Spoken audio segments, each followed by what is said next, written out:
Али Баба и 40 разбойници. Во една далечна земја живееше еден сиромашен дрвар по име Али Баба. Тој секојдневно одеше во планината, сечеше дрва за да ги продаде на пазар. Иако работеше многу вредно, семејството сепак му остануваше сиромашно, затоа што нема ниту земја, ниту богатство.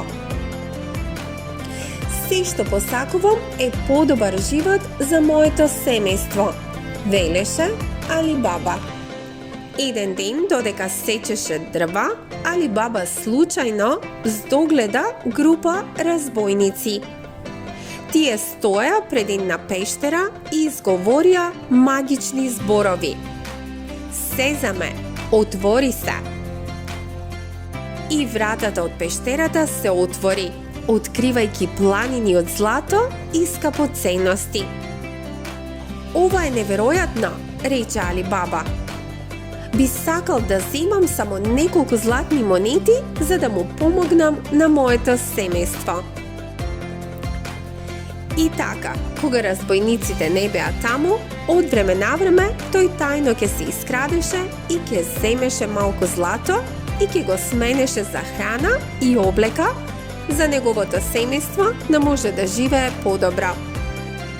Но водачот на разбойниците наскоро дозна дека некој друг влегол во нивната пештера и зел од нивното злато.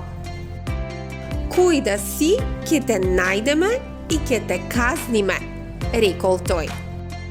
Една вечер разбойниците чека сокриени во буриња пред пештерата и го видоа Али Баба како влегува и зема дел од нивното злато.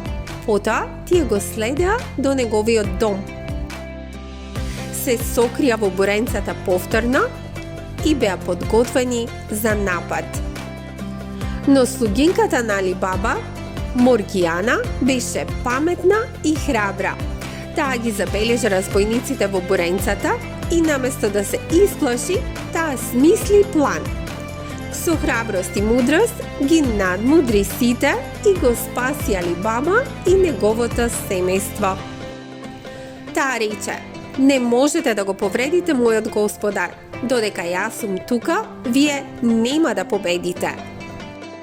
И така разбойниците беа поразени, а Али Баба можеше мирно да си живее со своето семејство. Тој го задржа богатството, но никогаш не заборави дека вистинското богатство не е во златото, туку во доброто срце, храброста и верните пријатели. Мојата најголема среќа е што моето семејство е безбедно и среќно, рече Али Баба.